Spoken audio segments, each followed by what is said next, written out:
Well, welcome to the Dream Labs with Dr. Contrast. And for goodness sakes, I am actually live. I mean, I just want to, before I begin here, I just want to take a moment to sincerely thank all of you for your patience with me at this end. I went through something over the last 3 to 4 weeks that I just would not wish on anybody. It was just unbelievable. Very difficult sinus infection. It got a little bit worse. Had to go back in and have it looked at. Thank God there's nothing really serious about it. I just couldn't speak. My voice was lost, and finally I was coming out of a barrel. I hope I sound okay today. And to you, Antares, I cannot thank you enough for your confidence and your patronage to this program. You're a really great asset to have on board. I can't thank you enough for your very kind emails over the last few weeks, but I think we're better now, and we're out of the woods. We're going to get this thing going back and really start to put some heat to this thing and get back at it, which I'm really happy to do so. So again, to all of you, thank you so much for your patience. Interesting setup today. I thought, I don't know if you knew this or not, but I just want to bring up to speed as to what we're going to look at these advanced Corvette studies. For about the last 12 years, I have been interested in this Corvette program. Obviously, I spent a lot of years at design staff with the Corvette design team. But at the same time, Corvettes of Carlisle was something that was a very outstanding program. Have been done for a long time, and it started with the whole program. The Corvettes of Carlisle program started with, hey, thanks very much, John Terrace. Recovered much better. Still feel a little bit on the foggy side as far as my voice is concerned, but at least I can speak, and I'm really pleased to be here. And above all else, happy you're on board. You're a great asset to this program. I appreciate your insight, your honest approaches to the commentaries, and great to have you on board, Tara. So thank you. I'm glad all is well with you, too. But back to the Corvettes of Carlisle story. A long time ago, when I was at design staff, I've heard about it all the time, and we never got a chance to attend it. And here about maybe 12 years ago, I got an invitation once I left design staff to be invited over to do a sketch rendering workshop for about a 4-day session over in Carlisle, Pennsylvania. Obviously, gladly took it on. Went over there and had a phenomenal 4 days with their team, doing 2 workshops a day on just sketch rendering skills, how to put together ideas, on concept work and the sketch rendering details and the like.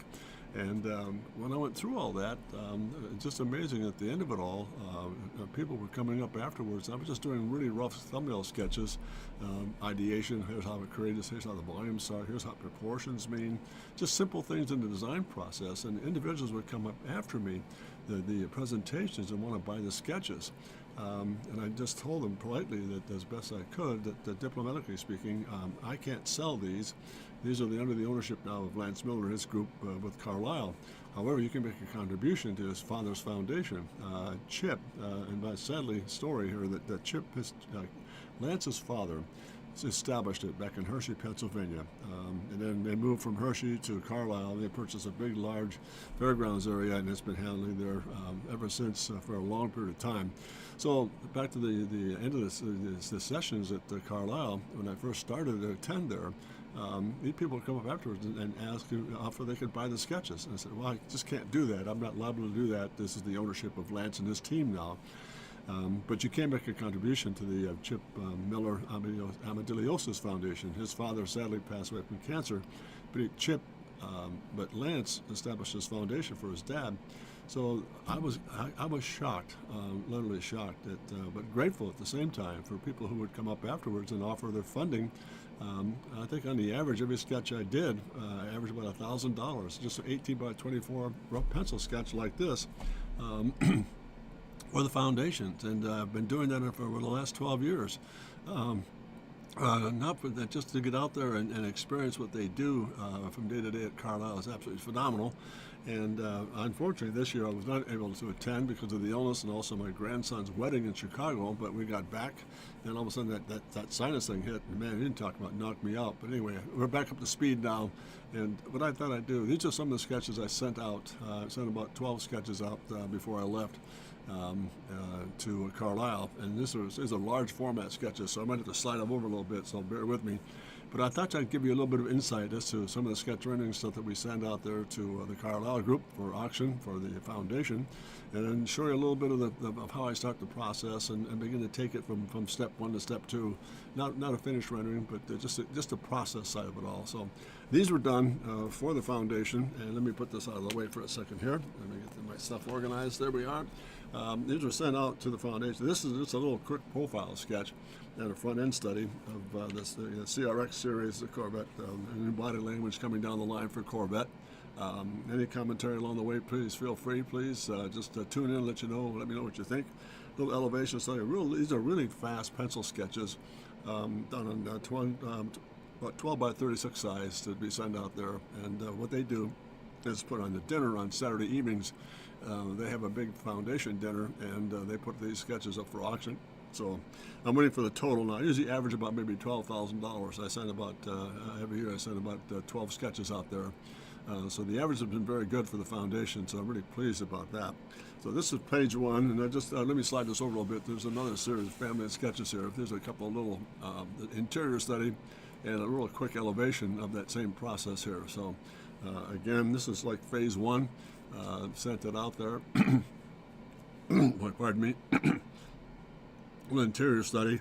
And a little elevation, again, a little side view elevation, just to kind of get a stance down. I think the thing that's interesting about these sketches, they're not great sketches, don't misunderstand me, they're not great sketches, but my approach to design thinking or processing is extremely, very lucid. I don't spend a lot of time doing detail. I like to get the gesture down, get the proportions set, put a little bit of scale to it, and impact it with, like, grounding it with a tire design or else a shadow system and so forth to put it all together.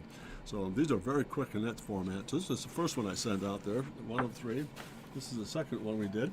Again, let me move this over just a little bit so we kind of see where we are. It's that guy about right there. Yeah, I think that was a lot of fun, Antares. I mean, put that together with that little interior study was really helpful. I mean, that just kind of sets it off in terms of this is what that process looks like on the interior. And maybe for future reference, I might do some interior design stuff. I would love that automotive interior work, but show you some development, how to set up the perspective, how to put the shapes together. Not that you need it, but it'd be kind of fun to put that program together. And by the way, too, in the interim, during my illness here, I was really able to sit back and do some pretty interesting programming stuff for future reference as we do from week to week here. So stay tuned. Some really new cool stuff is coming.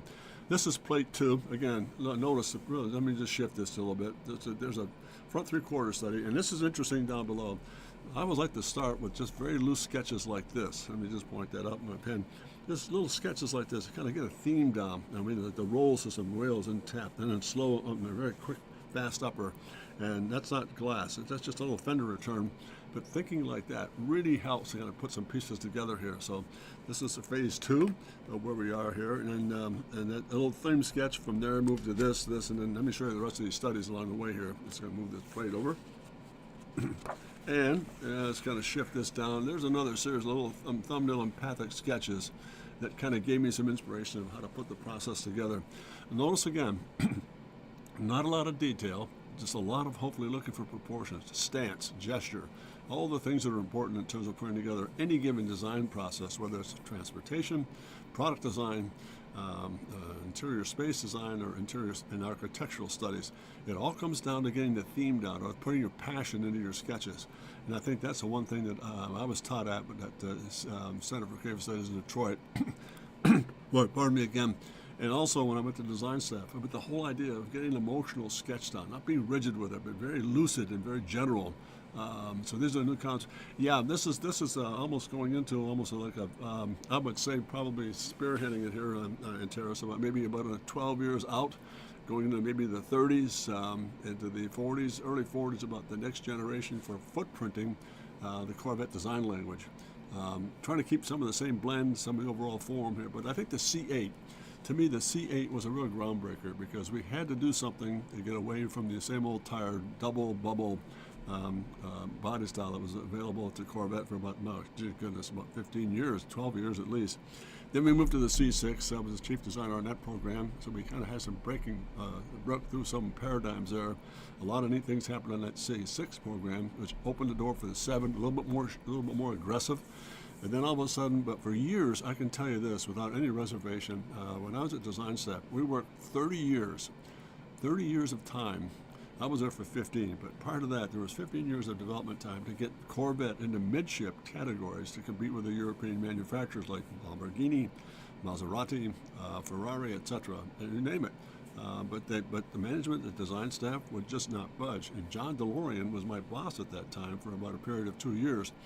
And we started doing some work in the skunk works down the basement, doing a lot of neat stuff for Corvette. And but every time we showed it, it was like it's just absolute sacrilege. You can't do that to a Corvette. You can't go midship. And a very interesting storyline here to bring it fast forward.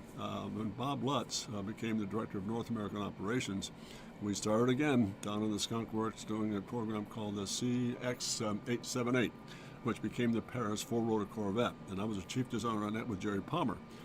So we put that all together, and all of a sudden, man, it just changed the whole paradigm. All of a sudden, there's a newness about it. We shipped that vehicle, the four-rotor Corvette, to the Paris Auto Show. Got great reviews. It was supposed to be the next generation of Corvette midship all the way. Had a rotary engine, but we were shifted over to a V8 when it came back stateside. And then here, lo and behold, we got back stateside. About a month later, Ed Cole, who was the president at that time, canceled the program because of the small car phenomenon entering the country. He didn't want to gamble with that new Corvette platform. So instead we developed the Corvair. That became the answer to that problem. So, but nonetheless, what we did at design staff was, okay, we had to bite the bullet on that, the new platform for the C, at that time it would have been the C9, pardon me, C7. It never happened. But we kept working at it down the basement. During the day, we'd go up to the studio, for example, work on normal work, and then after from about 5 to 10 o'clock at night, go down to the skunk works in the basement of the technical center and start doing some neat stuff for the next generation of Corvette. We never gave up. So let me answer a question from Tara. She said in the past stream that you're not required to study existing car design when you're learning industrial design. But presumably it becomes important when you help. Yeah, it really does. That's a great point, Antares. I'm glad you brought that up. We're not really required to study existing car design when learning about industrial design. It was just a matter of being conceptual. But I think the most important part, but presumably you're right, it became an important aspect when helping the existing company evolve their DNA. Yeah, you go back in time, for example, some of the great marquees are terrific at that. One of the best one in the marketplace now is Bentley. What they're doing now with some of their product line, going back to the old Continental GT in the 50s and 40s and taking that branding benchmark into the new processing work was just absolutely terrific. General Motors never did do a lot of that. It was more conceptual, more of an emotional approach, but the product line for Corvette was such a different animal. We had to be very careful about how you handle it. We did do a lot of research in the midship work with Ferrari, Maserati, and all the European manufacturers. We tore them all down, looked at them, and then went back in and put a program together, which really was the birth of the C8. That's why that program is so successful. We spent a lot of time, and with your point, Antares, of going in and studying what was taking place in the marketplace so we can understand how to put together a good C8 program, a midship package that could really make a difference in the marketplace. And so far it has. I mean, it's made a tremendous impact. So far, so good. But that's a great question. So thanks very much, Antares. Yeah, really interesting. Even going through school at CCS with Legassi and guys like Homer Legassi and Chuck Jordan and individuals of that nature who are really empire people in the industry. Yeah, it depends on the company how they handle it. Absolutely, it just how they handle it. General Motors is very rigid in some areas, but very lucid in other areas. And lucid, you had more freedom in like the passenger fleet machines, like Bierkold's Cadillac. That was a huge difference, and now it's just Chevrolet, Cadillac, and very specific model lines. That very rigid, but the Corvette was extremely much more political. That was the flagship of the machine, the company at the time. So yeah, but they made a big shift. It was interesting to watch how the transformation took place. When Michael Simcoe took over, the whole thing changed. He knew that Corvette had to come into the contemporary marketplace arena to succeed, and we did it, and they did it. It was really good, just great stuff. So yeah, it depends on the company and how they want to handle things, how they're perceived in the marketplace. I will say this, so I think most of the press releases I've read and some of the friends at design staff that I still stay in touch with are getting great reviews on the C8. All of a sudden it's become a real benchmark program and platform for the corporation, as is Cadillac, which I think they're doing some interesting things. A little concerned about the electrification process, but the design language is absolutely terrific. So coming along nicely. But nonetheless, this is how I love to just start thinking of the process here. And these sketches were sent out, again, to Carlisle. Great success, just very quick little thumbnail sketches.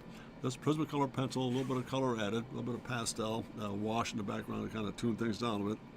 And this is the second page that was set up for the process, and then the last one was just another variation on theme here. Let me move this down a little bit. Oh, there we go. You get those two in the same frame. There we go. Again, notice again the whole idea of this whole package, this whole format here in the CRX series was to get that downhill wedge, very steep drive line from rear to front, and then diving the nose piece in, and then getting away from some of the same old headlamping, and this is more of an air dam process here, and inserts and venturi through the wheels. Different process altogether, and again, that was a basic theme all the way through. Each one had that same downhill wedge that kind of gives it more of a different California stance. Interesting to look at here. So, and this one was interesting too. Looking at, we're not saying that these wheel covers would be covered, but just a gesture of raising the body form up, getting more draft underneath this thing with some venturis and dihedrals underneath the body form could be a big interesting design aspect and change as well. So again, very very simple, but at the same time not a lot of vanilla. I mean, just very pure and hopefully Corvette-like. What these studies, these last 3 pages, look like, what we try to develop is, if the C8 language now has the intake large vacuoles on the body side, let's take advantage of that, maybe slimming it up and packaging it inboard now, as opposed to, if you notice some of these guys, all the inside pieces are doing the following here, like the good ones here.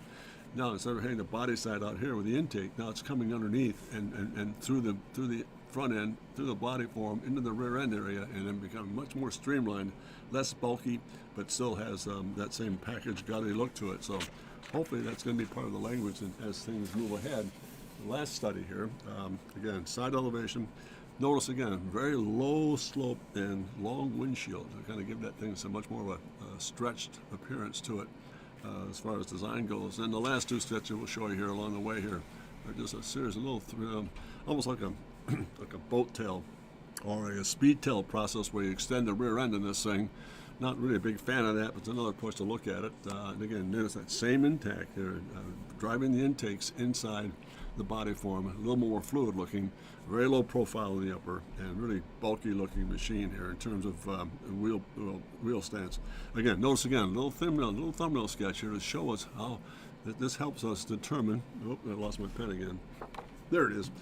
Determine what kind of character we're after. Notice all downhill wedge, really driving that thing into the ground in terms of getting the stance down. And again, a little rear 3/4 study, rear elevation study, and then a little thumbnail print here down at the base in terms of putting together these sketches. So I thought I'd just start with that today and show you some of the sketches that were sent out.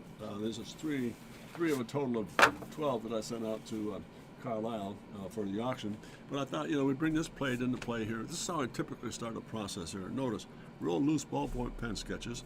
And I'm going to take a Prismacolor pencil here and just start laying in a little bit of tone to it so you can see where we're after it, just to get the shapes down.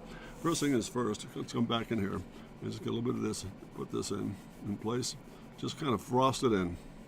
Come back and frost it in. Get that drive line to come through and take that drive line in. And then begin to play up line weight. Just get where that spark is. And then bend back in through here. A little bit of tone in here.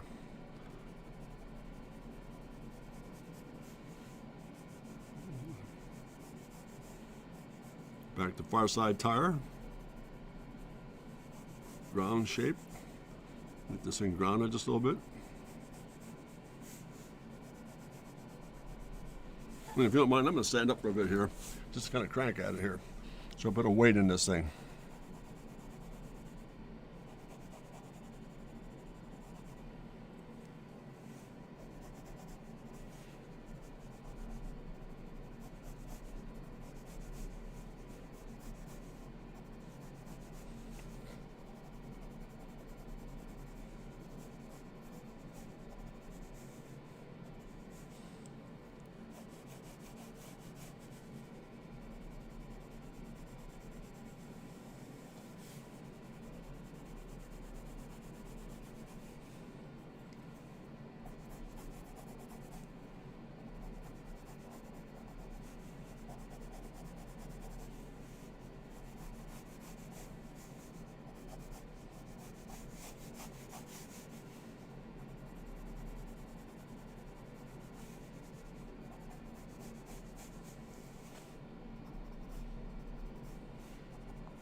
Just enough to give it some life, a bit of snap to it. And again, a bit of baseline here. And just get this baseline here, kind of drive through.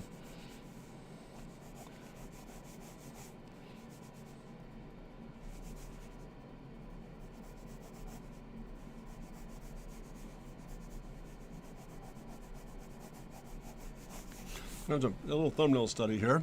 There's one. I come back in again here. There's a little bit of tone in this guy. Just enough. Give it a little bit of magic.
Oh, you loose little thumbnail sketch. What do you think, gang?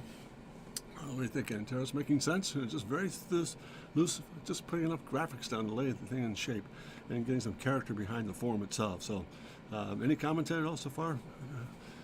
Just help me out here, gang. Making sense? Just a nice series of sketches, just very loose little empathic work here. Maybe I should add this too.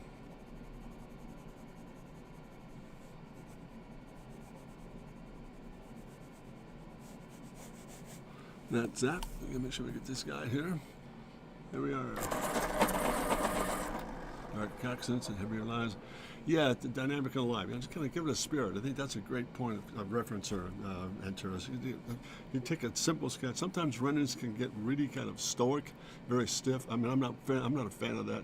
But some of the gesture work is really interesting. How it keeps the spirit alive. Notice a lot of open paper in there, and a lot of breathing, for example, just to keep it nice and fluid, keep it open. In case you don't want to add any fill, for example, you've got some real estate to work with. It's not all rammed in and complete unto itself. And makes a huge difference, I think. So let's go back and look at this. Same process here. A little bit of horizon line on this guy.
Background operation.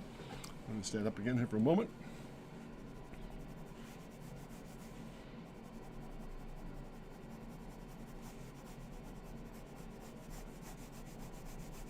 Again, just really interesting how to put these guys together. Nice and quick and loose, but at the same time, a lot of energy in terms of just giving it a spark. And I think that's the difference in getting it all together. And you know that as well as I do, Terrace. Your work is coming along tremendously well, because you're starting to put more spirit in your sketches now and really seeing some neat stuff come together. So I'm really happy for you. I really am. I think the sketches you're doing, those architectural black and whites, are really well done.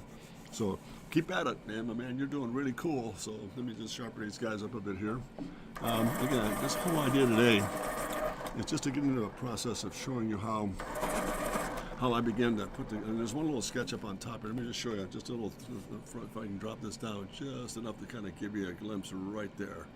That's another way of starting this whole process. I started this whole sketch with this big ellipse right here. Off the ellipse, came down the center line, opened that up, created the fender, came across here, let's put a bit of tone in this guy, and just simple little sketches like this. Sometimes that's all it takes. Footprint this thing.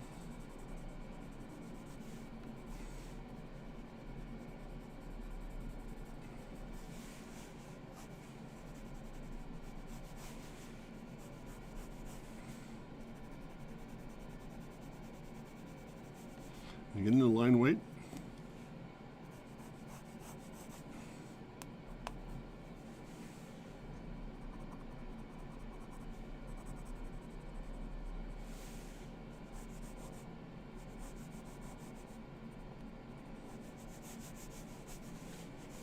Stand up for a moment.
And there it is. How quickly that came together. Just a nice simple sketch in terms of putting together um, the concept of getting it all put together. So hopefully that's been, let me put this back up out of the way here. That makes sense there, Terrace? I mean, look how loose that sketch is, but it kind of has a character about it, I hope. I think that's one of the things about the design process that I really enjoy the most. Giving something what I refer to as like spizzeringtum, a real spirit, giving it to life, kind of some character behind it all. It's just really neat stuff. So hope that's helping. Is this making sense? Am I going too quickly on Terrace? Are we making sense with this guy okay, hopefully? Yeah, I think that's well, let me address your last question there, Terrace. I think, let me see here. I need to get better at giving a quick sense of form without over-rendering and losing the quick and lose. I think that's what that started when I saw your black and white architectural studies. I started to see that coming through in terms of some of the black and white where you place the values. I would encourage you, even if it's very linear, to be much more spontaneous, like some of the line weight sparks, for example, take advantage of getting some of that looseness in there. Don't be afraid to let that thing flare open, because most individuals are much more drawn to a very quick character sketch than they are a very rigid form. You're not doing rigid work at all, so don't misunderstand me. I think what you're doing there is getting a lot more sense in terms of confidence and being much more confident what the shapes are doing. That's what these sketches are telling me. And again, I want to say this very, very carefully. These sketches are telling me that I'm confident in what my forms are doing. It's not a matter of talent. It's not a matter of, I don't have skill. I'm still learning like you are.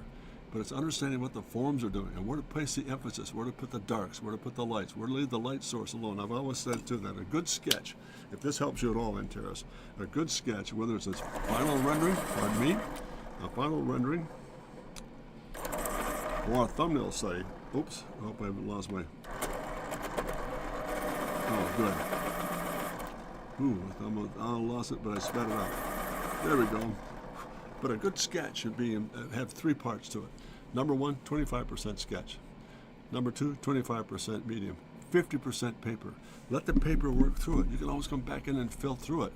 And I think that's the thing that you might be looking forward to in terms of letting more paper come through and not have a tendency to fill it in. And don't misunderstand me again, Terrace. You're not doing that. Oftentimes, people will get caught up with that situation where they'll start putting together a whole lot of sketches and keep filling it in, keep filling it in, keep filling it in. And all of a sudden, the whole concept just dies. It just kind of flattens right out. So, but I think if you get that in that formula, start thinking about in terms of no matter how complicated or how simple the shapes are, take advantage of the fact that what I refer to the three-level rule. The three-level rule. Number one, 25% sketch. Just draw. Nice line drawing. Number two, 25% medium.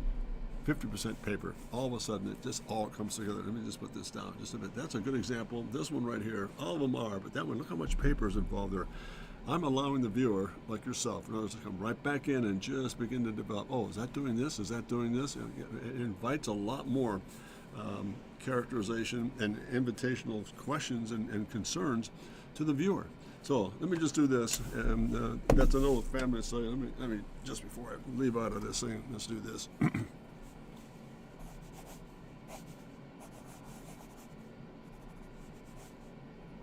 A little study there, got it. Let's do this. Put together a real light pencil demo here of, again, maybe another process. I'll show you how, look how light I go from light to dark. Very much just kind of feel your way through some of the shapes. Once that's established, let me just take this a step further here. And Terrace, if you have any questions, feel free to stop me. Anything so far? Thank you. I'm glad you like the architectural sketches. I'll try to get in that vein in regards to quick. Yeah, I think, honestly, I mean, the automotive work and the product work you were doing is coming along really, really well. I mean, congratulations, you're doing a great job. But I think the architectural sketches begin to show me that the understanding of volume, the understanding of lights and darks, and where to place the emphasis, much bolder. And again, I'm not, please, God forbid, I'm not being critical of your work, Terrace. I'm just saying the judgment side of it is, or the observation side for me, was much healthier. I mean, they look confident, they look bold, they were not overdone. There's a lot of spirit in them, and I think that was a huge process. Now, if I could be of any help here, take that same concept that we are working with those architectural sketches and put it in an automotive or product design or the things you do on a day-to-day on the job basis. I think you'll find that to be absolutely phenomenal. Again, that whole idea, and I think this is an axiom I think I've worked with all of my career. Might sound odd, but I think it's an absolute fact. It's a truthful fact. The looser you are, the more committed you are to your sight pattern. One more time. The looser you are, the more committed you are to your sight pattern. In other words, you're allowing the paper and the medium to kind of fill in the blanks, and the sight pattern becomes overwhelmingly powerful. It's not choked. It's not stifled. It allows to breathe. It has spirit. It's what I've heard the Jewish term, spizrinktum, means to bring to life, to quicken it, quicken the sketch. The quicker the sketch, the greater the confidence. No doubt. And it even applies to finished renderings. All my finished rendering stuff you see when I go on like YouTube here, all my finished work is extremely spontaneous. There's nothing formulated about it. Yeah, there's darks and lights, where to place the values, and all that. That's all part of the process. But the main body of it all is to get into this whole idea of being extremely quick. Why? Because if we're not quick, we'll start to second judge. We'll start to evaluate. We'll start, oh, this is not right. Oh, that's not right. Who cares? It's not a matter of being right or wrong. Yeah, it's a suicide pattern, another gem. I mean, that's exactly what it really comes down to. The more committed you are, the looser you are. Now, I don't mean loose like scattery, but very fluid in terms of being lucid. The more lucid you are, the more committed you are to your sight pattern. Point references. You're seeing things clearly. You're executing things correctly. And again, you're resolving things assuredly. Huge difference. I mean, there's confidence there about it all. So let me move along here, gang. Sorry for the diary. This is a loose little pencil sketch. Now, that's how I start. Once I start to see that, I come back in closest to me, beef up the line weights. Put a lot of spirit in it, and let it fade. Dark to light, thick to thin. Over here, not the same weight. Again, closest to me, bring it in.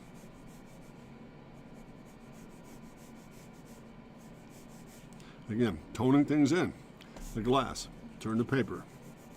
Just quickly solve in the side of the pencil. Get it started. Horizon line. A little deeper. Line weight.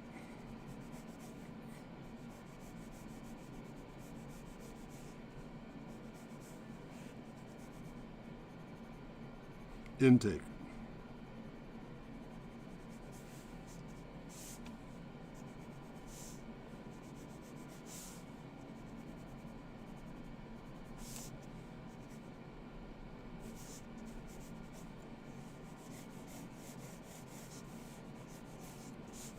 Platform. Let it fade.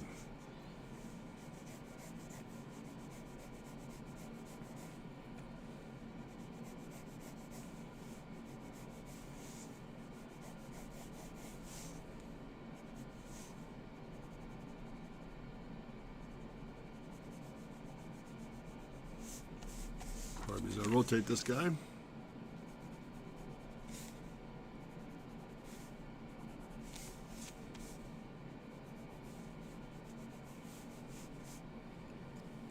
Lighting.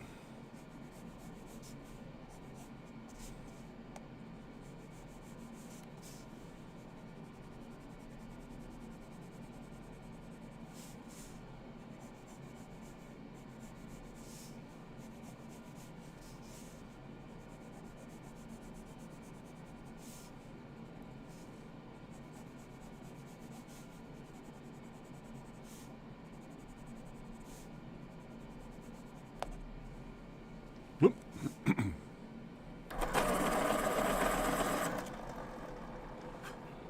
back to that in a moment here.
Just set that down for a moment here.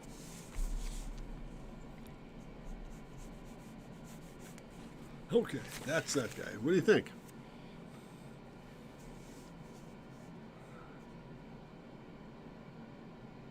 Yep, that's it. Yep, that's all it is. All light source and pulling away from me. There it is. You got it, man, Terrace. That's what it is. Let's do this. Just a little bit of tone in here.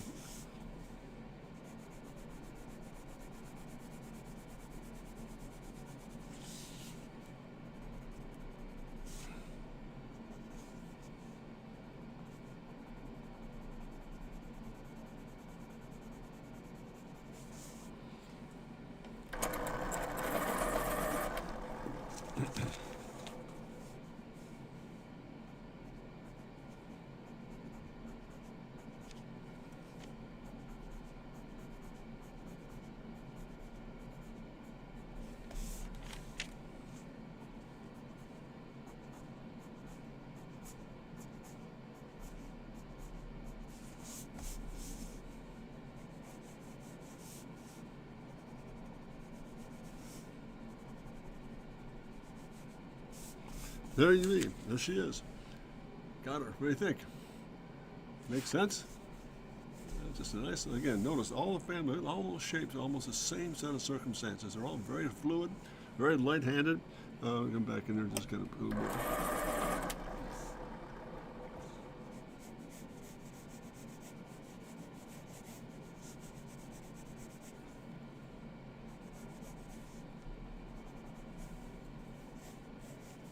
There we go. There she is. So that's it. There it is. That's the one who wins it. Now, and real quickly here, I'll wrap it up with this. It's just got to do a quick little thumbnail sketch here. Going to bring the two together. Sometimes it's just as simple as this.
And there you go. That's it.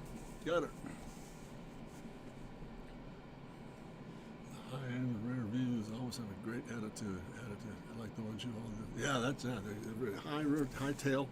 A lot of dot dropping in it. So that's hopefully going to do it for today, gang. I sure hope this has been helpful to you, and I can't thank you enough for taking the time to be a part of the process. I just kind of bring you up to speed on two things. Number one, let me just do this for a moment here. Pardon me.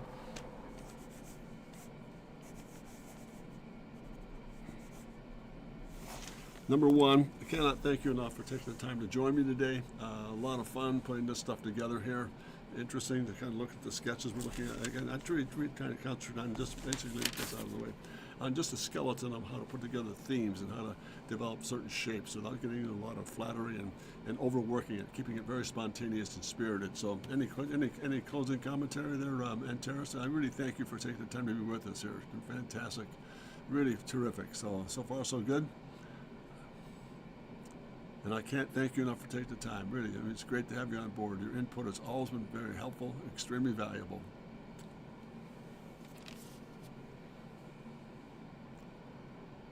So hopefully, as time moves on here next week, we'll start to kind of push back. I'd like to go back in a little more product work, etc.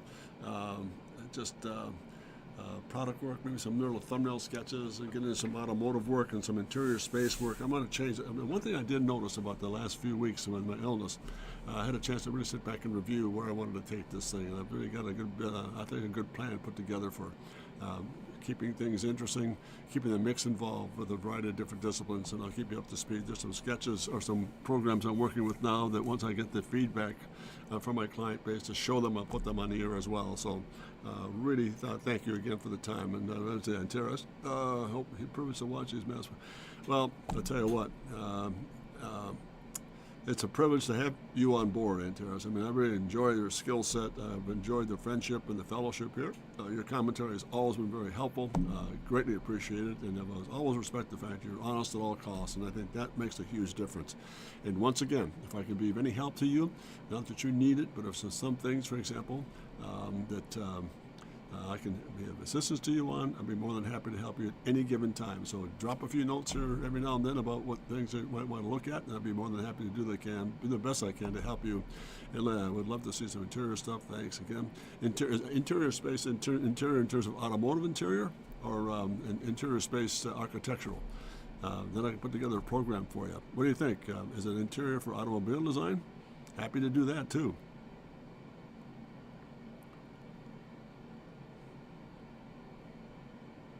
That's really cool. So it's interior space to me. Automobile interiors like seating and IP work is really a lot of fun. So hopefully, let me know, Antares. I'll just hold on here until I get a response. Yeah, auto interior, you got it. Let's do this. Let's plan on something next Wednesday. I'll do a specific automobile interior process for you. Method, open up the perspective, how to open up the machine, how to put the pieces together, and help you all I can. So thank you. Excuse me. Thank you again so much for joining me today. Cannot thank you. Those of you who are viewing here, maybe now or later, be happy to go ahead and thank you so much for joining forces with me. Hope you had as much fun as I did. Coming back on the air was a lot of fun. I miss it dearly. I hope I haven't disappointed anybody, and above all else, I just want to keep things moving here. So thank you so much. Please visit my website, drcontrast.com. I'd be happy to look at that and some work. We're still trying to put together a store. My goodness, it's been an absolute nightmare, but we're trying. So nonetheless, keep you posted on that. And next week we'll be doing some automobile interior work. Happy to do that for those of you who are interested. And above all else, just really appreciate the fact. Drop me a note at jim@drcontrast.com. Be happy to help you in any way I can. And Terrence, one last time, all the very best to you. Keep working at it and give that three-step plan a really good operation. And again, 3 steps, the 3 tiers. Number 1, 25% sketch, 25% media, and 50% paper. And we're really lucid, and away you go. So, man, I look forward to it. Thanks for another. Yeah, thank you, Antares. All the very best. And I always sign off with this. The most important part of the whole program. I always really believe this with all my heart. Continue, never give up. Continue to develop the idea of being great. Make sure, dare to be great, no matter what you do. It always works. Just take the step. You step out there and make it happen. Dare to be great. All the very best. We'll see you next Wednesday at the same time. Thanks so much and take care and all the very best. Thank you. Bye-bye.